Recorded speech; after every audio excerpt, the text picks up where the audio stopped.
guys, it's Danielle with Made Crochet. Welcome back to my channel.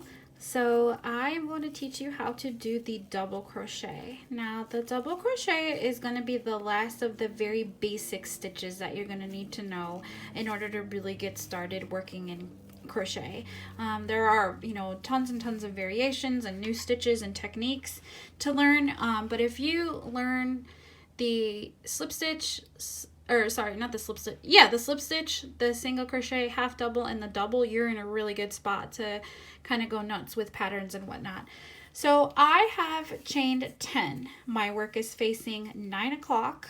I am right-handed, and I am going to start with a yarn over, and then I am going to crochet into the 4th chain from hook. Remember that the loop on the hook never counts as anything except your working loop. So then we're going to skip 3, skip, and then go into the 4th. So I already have on my hook, I have the working loop and the yarn over. I'm going under the top leg of that sideways print V. Now I have 3 on hook. Yarn over, now I have 4 on hook. Pull through 2, I'm back to 3. Yarn over, I'm back to 4. Pull through 3, I'm down to 2. Pull through, yarn over, I'm back up to 3. Now pull through everything. Okay, let's do it again. So I have a working loop and a yarn over going into it. I go under that top leg of the V, which is the chain. So now I have 3 loops on hook. I'm going to yarn over. Now I have 4 loops on hook. I'm going to pull through the first 2. Now I'm left with 3 loops on hook. Yarn over. I've got 4 loops on hook. Pull through 3. Now I'm left with 2 loops on hook, yarn over, back up to 3 loops on hook, pull through all 3. Okay? So we're going to yarn over, go under the upper leg of that print letter V, 3 loops on hook, yarn over, 4 loops on hook, pull through 2, 3 loops on hook, yarn over, 4 loops on hook, pull through 3, 2 loops on hook, yarn over, 3 loops on hook, pull through 3, you're back to just your working loop on hook. Okay? And I want to apologize because in the previous video when I showed the half double crochet, I didn't realize that my hook, so it's a shiny, like, rose gold colored hook, and I didn't realize until I was watching the video back that my hook was really similar, showing up on camera as a real similar color to my hands, so I apologize for that. I made sure to pull out a different color hook just to make sure that there's enough contrast for y'all. Okay, I'm here at my last double.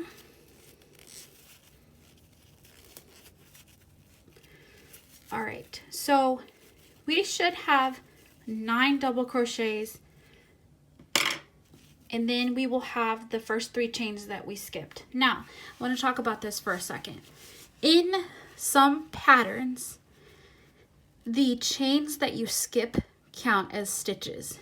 In some patterns, they do not. So once you start reading patterns, it's important, and the pattern will say, the first chains, or these chains count as a stitch, or will say that they don't, or it won't say anything and you can just assume that they don't count. But always make sure that you pay attention to that. It's the same with the half double and the same with the single crochet. And then of course the slip stitch doesn't, you wouldn't chain anything to start with the slip stitch because it doesn't add any height to your work. But all right, sorry about that. I had to adjust my lighting here. So as I was saying, some patterns will tell you that the first chains that you've skipped, and this goes with all stitches, count as a stitch, and some say that they don't, or they won't say anything and you're to infer that they don't. So the way that I think of it is just like the 2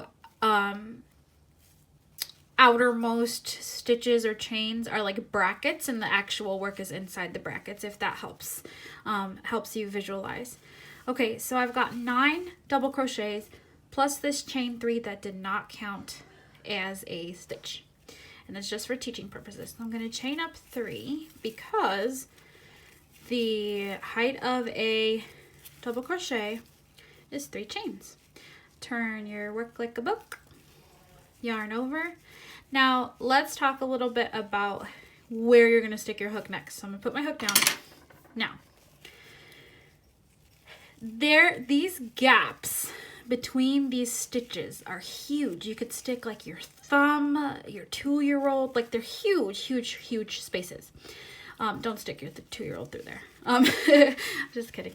But what you want to do is you want to feel for those V's, our good old friends, the V's at the top of the stitches that we just made. If you feel those, directly beneath them is going to be 1 strand of yarn. And then there's a huge gap, okay? You're going to want to stick your hook not in the huge gap, but in the smaller gap that is between the 2 legs of your V and the single strand. So I'm going to pull this apart here so that if you can see where I'm pointing, it might help. So this is the huge gap down here. This here, where my thumb is, where my thumb's wiggling, is the single strand. Then right above that is this gap. My index finger's through that gap, and then right above that is the V of this stitch. You don't want to go into this huge gap beneath. You want to go into the littler gap that is between this single strand and your V. Okay, so I'll put my hook back into my chain 3. Yoink. All right, so now that we know where our hook's going, let's get into it. So I've got a yarn over in the working loop on my hook. Again, not going into this big old gap. I'm going into the smaller gap under the 2 legs of the V. So just as in previous stitches, it's gonna feel like you now have 4 loops on hook. You actually only have 3 because the legs of that V count as 1 loop. Yarn over.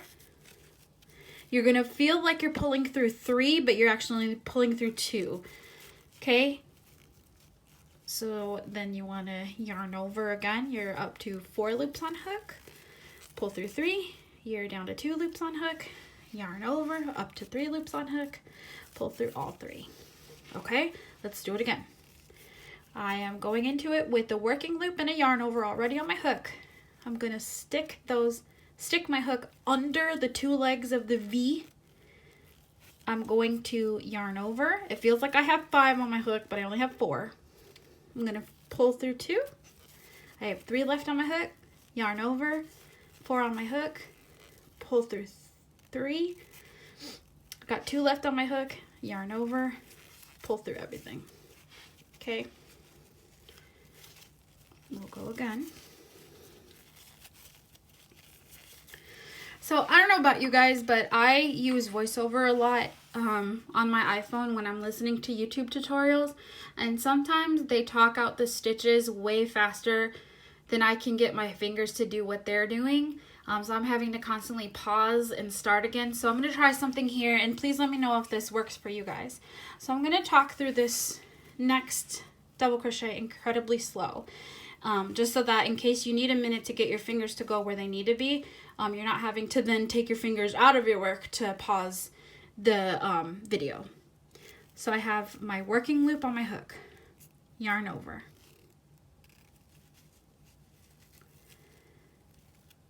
put under the 2 legs of the V, yarn over, pull through 2, yarn over, pull through 3, yarn over, pull through the last 3. So now I'm going to go slow again, but I'm going to also stop. I kind of did it on this last stitch, but I want to be more intentional about stopping it with every step so that those who can see have a chance to maybe pause the video and zoom in if you have to. So we have the working loop on our hook. Okay. We're going to yarn over.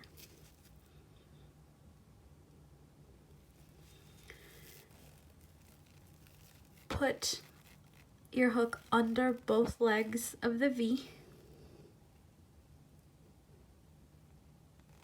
yarn over,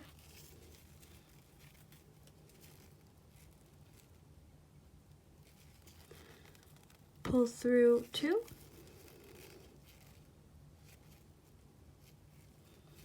yarn over, pull through 3, yarn over, pull through the last 3.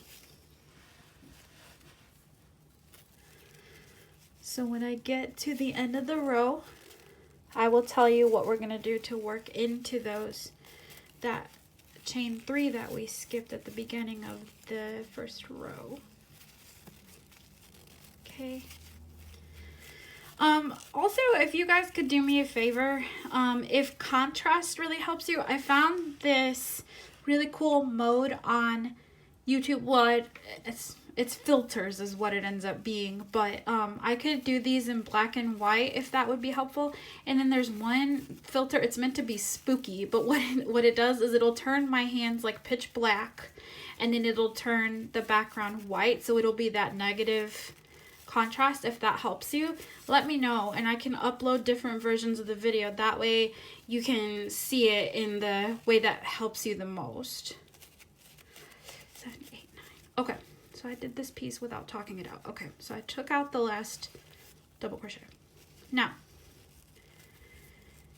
these 3 chains at the beginning that you're gonna feel. So you're gonna feel that last double crochet, and then you're gonna feel right next to it that chain 3 that we did in the beginning.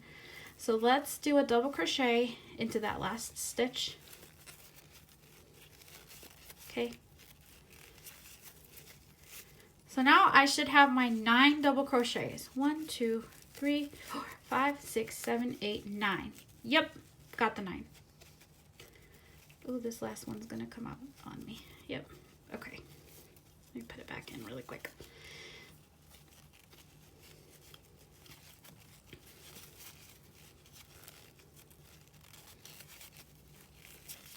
All right, so now we're gonna chain up 3.